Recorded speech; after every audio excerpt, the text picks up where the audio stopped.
yang di Sumatera itu. Nah, pertanyaannya adalah, kalau kamu punya murid atau anak pamit mau kuliah di Jerman atau di Australia, kamu milih melarang apa menyuruh? Kalau melarang, kalau menyuruh takut katut perilaku barat. Kalau melarang berarti kamu membiarkan Jerman tanpa ada yang sujud. Padahal semua bumi diciptakan Allah, ju'ilat lanal ardu kulluha masjidan. Lah itu fikih. Fikih akan berdebat untuk hal-hal seperti itu. Ini saya beri contoh. Ini masih ada waktu 10 menit. Ya, jangan lama-lama nanti malah bingung. Yang bingung tidak sampean, saya juga ikut bingung nanti kalau kelamaan. Tidak, supaya ini logika ini apa? Logika fikih ya, fikih yang sedap ini tadi sudah halaman 227 ya. Ini tidak supaya sampean tahu. Karena saya pernah belajar detail ya, tentang Mahali sama Qalyubi. Ini kalau di kitab ini halaman 227 ya, tentang juz 4 ya, halaman 227 juz berapa? 4. Saya beri contoh ya, ini supaya clear ya masalah posisi kita. Jadi misalnya sama orang Indonesia pindah ke negara lain, terus Indonesia kemudian ditempati orang-orang yang nggak benar, berarti kamu ikut tanggung jawab. Saya baca Bismillahirrahmanirrahim.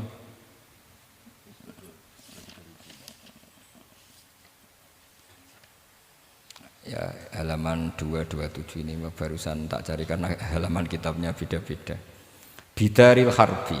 Terus ada kata-kata fa'in roja madzukira. Roja itu kembali ke kalau seseorang itu bidaril harbi berharap masyarakat situ bisa Islam, bisa dakwah, fa muqamuhu afdal. Saya juga mau baca makom apa mukom.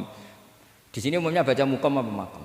Mukom ya, karena dari mati akoma yukimu ikomatan, berarti kan mukim.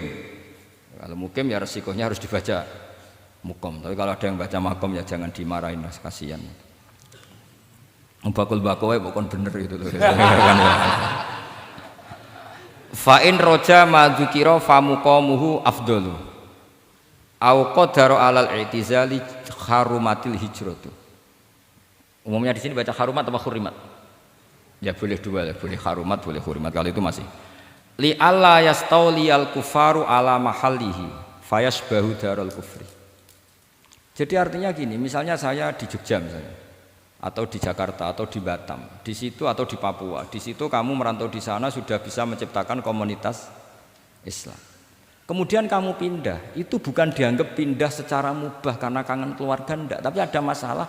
Setelah kamu pindah ini yang menghuni siapa? Jangan-jangan min dari sujud ila niklab misalnya. Itu fikih. Jadi fikih itu sebetulnya normal saja. Tapi karena kita baca enggak detail, terus kayak apa gitu, kayak fikih itu aneh semua. Dasar gak bakat alim. Jadi sebetulnya fikih itu normal gitu.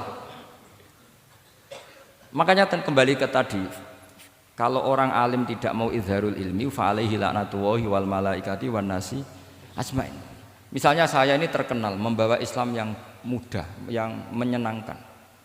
Orang itu sampai maksiat itu cari kesenangan. Orang sampai maksiat itu karena cari kesenangan. Tapi kalau kesenangan itu tidak didapatkan fit taat, karena taat dikampanyakan secara agak teroris. Kamu sholat tidak mesti diterima, karena baju kamu nggak mesti semuanya halal, sujud kamu nggak mesti diteror, sehingga orang yang sholat tuh, sholat ya orang mesti ditompo, mendingan nggak sholat. Kita ini kan mikir seperti itu. Coba nyuwun sewu, kalau orang-orang Kristiani, kalau kampanye gimana? Setiap orang mati bersama Bapak di surga. Sementara kita sudah kiai mati masih didoakan ingkana muhsinan. Itu murid kita loh. Itu kan nggak sopan sekali. Murid dongakno gurune ingkana muhsinan.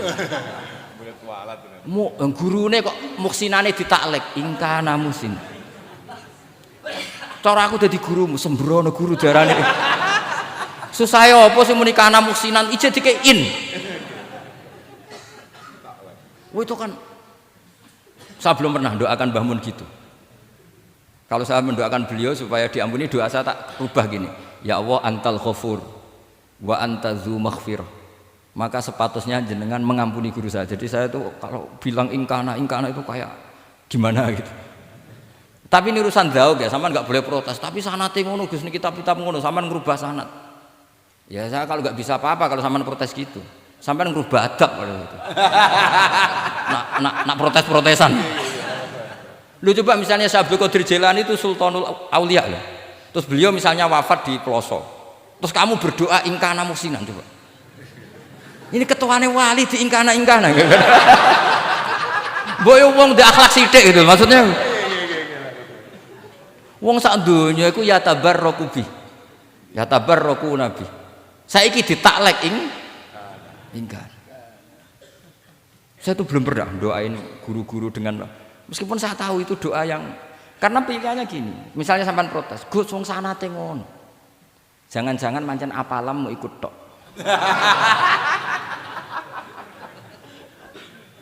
Loh Imam Syafi'i itu kalau doain mayit, ini sekaligus ijazah tapi haram ditiru. Ya tapi ijazah tapi haram ditiru. Imam Syafi'i itu pernah ngecewakan seseorang karena beliau itu idola, ada orang meninggal beliau diminta rawuh. Doanya hanya gini tok, ya Allah, Engkau itu tetap menjadi Tuhan meskipun tidak menyiksa orang ini. Jadi menyiksa orang ini tidak kebutuhan Engkau. Kalau tidak jadi kebutuhan Engkau ya tidak usah dilakukan, Gus. Itu terus pulang keluarganya gerembeng, iki piye donga ngono tok. Tapi satu keluarga itu diimpeni mayit itu diampuni gara-gara doanya Imam Syafi'i. Ya Allah, anta ghaniyun, anta itu ghaniyun an adzabin. Engkau tidak perlu menyiksa orang ini. Engkau tetap Tuhan, tanpa menyiksa orang ini tetap Tuhan. Jika itu tidak kebutuhan engkau, ya sudah tidak usah dilakukan. Terus iya. Jadi kalau saya doain guru-guru ya Allah sifat ghafur engkau itu pasti efektif. Enggak mungkin sifatnya jenengan kok boten tembus. Ya sudah, ya seperti itulah ya Allah.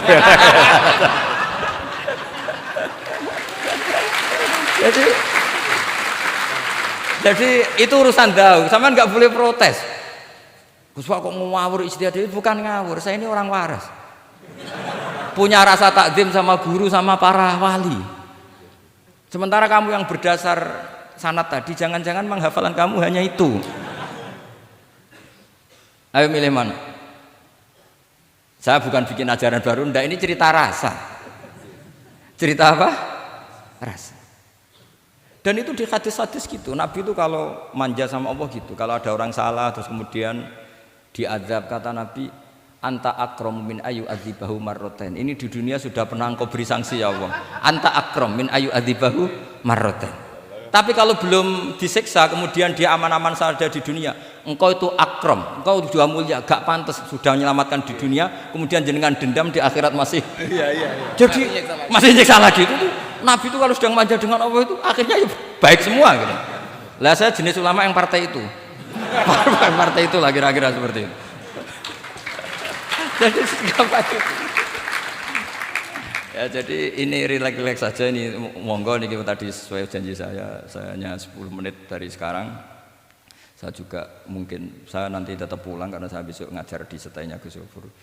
Mungkin saya itu sudah janji sama istri saya setelah Yai wafat paling saya ini dibully pernah sepuh itu 2 tahun. Semoga setelah 2 tahun saya naik lebih sepuh. Pakai dalil-dalil yang agak-agak angkuh tadi karena terpaksa. Jadi sekarang ngalah 2 tahun, setelah itu saya pakai sanad yang saya sepuh gitu. Supaya nggak digekongkonan terus gitu. Tapi saya tidak tahu tingkat adab saya sampai berapa tahun, saya tidak tahu gitu. Tapi saya mohon sama yang Musairin Fathul Wahab, ilmu itu dianalisis secara cerdas, ceria dan mudah.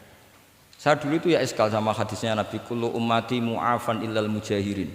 Semua umatku dimaafkan asal ketika dosa itu nggak cerita kalau dosa. Saya dulu jenggat. Orang dosa cerita dosa itu kan kesannya jujur baik gitu. Tapi setelah saya pikir-pikir itu bener Kanjeng Nabi. Misalnya sampean cerita dengan anakmu, lihat zaman mondok peloso sering nak marung utang gak bayar biasa. Ya biasa sekolah gak munggah. Itu jujur apa mengajarkan? Mengajarkan. Suatu saat anak sampean goblok, persis bapak. Maka penting tidak jaru itu penting. Makanya kata Nabi semua umatku diampuni kecuali yang cerita-cerita dosanya. Karena dengan cerita itu artinya apa? Misalnya sampean zaman puber pacaran, terus kamu cerita, "Lah dhisik untuk ibumu ya pacaran." Oh, tak goncekno ngalor ngidul. Itu jujur, tapi soal anak kamu pacaran kan alasannya apa? Niru bapak. Tapi nak kamu sok suci, pacaran haram. Oh. Pak, lah kowe kok untuk ibu? Wah, iku pangeran peparinge. Lho kan ora bodoh nih, wah iku peparinge pangeran. Gak pacaran Pak, Oh pacaran haram. Kena muni ora kan bodoni. Pacaran haram tuh. Aku untuk bojo peparingi Allah. Wah itu dimaafkan malah itu. Lo coba nyuwun sewu, ini analogi ya nyuwun sewu. Kalau andekan semua yang pernah zina itu ngaku zina. Kalau itu jumlahnya 1000 saja, 1000 itu punya keluarga. Satu orang minimal punya keluarga 10. Akan dipakai justifikasi kalau suatu saat zina berdasar pernah Pak D-nya atau Pak L-nya. Iya enggak? Tapi kalau semuanya enggak ngaku dan semuanya nyuwun sewu sok suci. Wanteng ning masjid, sak wiridan nangis. Kuwi anak putune kok. Wih, mbahku khusuk kuat. Padahal nangisnya perkara nyesal tahu mau. Tapi artinya apa? Konsep yang dikatakan Rasulullah SAW itu kan luar biasa. Kullu ummati mu'afan illal mujahirin. Karena dengan jihar, memang di situ masdarnya kok jadi jihar. Jadi bukan ijhar tapi jihar. Jadi memang bahasa Arab itu agak unik. Misalnya di nahwu itu masdar itu kalam. Kalam berarti sulasi mujarrad. Tapi fiilnya enggak kelaku. Kalimah yaklimu kalaman itu enggak melaku. Sing melaku lam yatakallam. Tapi padahal masdarnya kalam. Jadi suara sama raya aku pengalaman. Masalah lughat itu pengalaman sekali. Jadi memang bahasa Arab itu lucu. Apalagi lafadz bagho malah paling kasus dalam bab yung qalu. Bagho maknane lacut. Bareng melok wazan imbagho. Yang bagi sayukjo. Iku piye terus? Biasanya makna sulasi mujarrad sama mazid kan enggak beda-beda jauh. Barang kena bagho tuntas. Bagho dadi yang bagi. Mulane ketakoki, yang bagi sulasi mujarrad apa? Bagho, Pak. Bagho maknane apa? Jare tiang-tiang lacut, Pak. Mergo bingung gurune penerangno bingung. Daripada bingung jare tiang-tiang maknane lacut. Laisa ku fi'il mandi, mudhari endi? Ora ono mudhari. Mandi kok ora ono mudhari? Ya mandi wae ora usah mudhari. Terus repot bahasa Arab wis repot. Kene ra melok dibahas mau apa coba? Ya sudah takdir ngono ae sudah. Jadi apa yang dikonsepkan Rasulullah SAW itu pasti yang terbaik. Bahkan Imam Ghazali ikut berkampanye wa inna ya, termasuk pemberian Allah terbaik adalah sitra, as-sitra itu atau tutup. Jadi hifdzul qaba'ih menjaga supaya keburukan kita tidak kelihatan itu termasuk kebaikan. Bukan dianggap tidak jujur karena tadi kalau semua keburukan kita tampakkan maka akan menjadi masif. Misalnya kamu cerita, misalnya insya Allah lah kita yakin semuanya kita insya Allah diselamatkan dari zina. Misalnya cerita dosa yang kecil-kecil saja. Misalnya ini pondok utang rambayar atau rokokan, gak jamaah. Terus kamu ceritakan anak kamu, itu bukan jujur, mesti sebagai alat. Jadi cara anak kamu, wah disanggup, cocok. Suatu saat aku goblok kayak bapak. Aku di sekolah cung sering ramunggah. Anakmu mondok wis tenang, santai. Nak ramunggah dalile bapak. Tapi nak kowe cerita, mondok meniti pelosok. Pirang tahun, Pak? 10 tahun. Kepengen ngit mayai, kepengen mondok susu ben barokah. Munggah terus, Pak, munggah. Maksudnya ora munggah kelas, munggah apa wae pokoke. Wis tenang.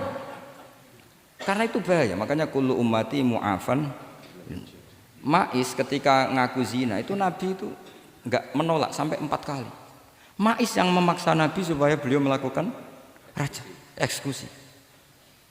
Semua ketika meminta saran sama sahabat, halla satarta bidzalik, kamu enggak usah cerita. Karena tadi logikanya kalau ada Ma'is ya, jangan-jangan yang lain juga ya, itu kan menimbulkan macam-macam. Itu hebatnya Islam, malah kita diajarkan awamastur aurati wa amin rawati. Kayak apa baiknya Islam? Tapi kita sekarang karena tidak baca hadis, lalu ada gerakan jujur. Mari semua meresapi dosa masing-masing. Kamu pernah ini istighfar terus nangis. Jebule gerakan ngono iku ya nyuwun sewu ya ono duwike kan yo repot. Tidak usah seperti itu. Ikuti hadis Rasulullah SAW bahwa termasuk nikmatnya Allah Taala itu adalah tertutupi semua kesalahan-kesalahan kita. Dan itu barokah bagi hadaddin karena kesalahan tidak muncul. Loh itu sudah untung, agama sudah untung. Ketika kesalahan tidak munculnya agama sudah ikut diuntungkan. Coba kalau semua yang maksiat itu kelihatan, kan seakan-akan hadil ardu mamlu'ah bil ma'ah masih. Tapi ketika maksiat itu sembunyi-sembunyi, kemudian sing syiar itu azan, pengajian, kan bagus. Sama nggak boleh protes, tapi itu kan tidak jujur.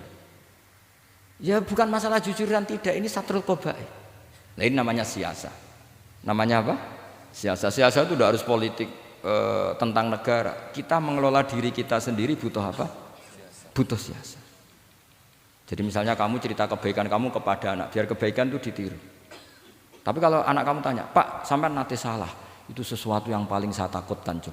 Karena aku sering naudzubillah minas salah. Tapi Bapak pernah salah enggak? Itu pertanyaan enggak penting. Karena tadi bahaya.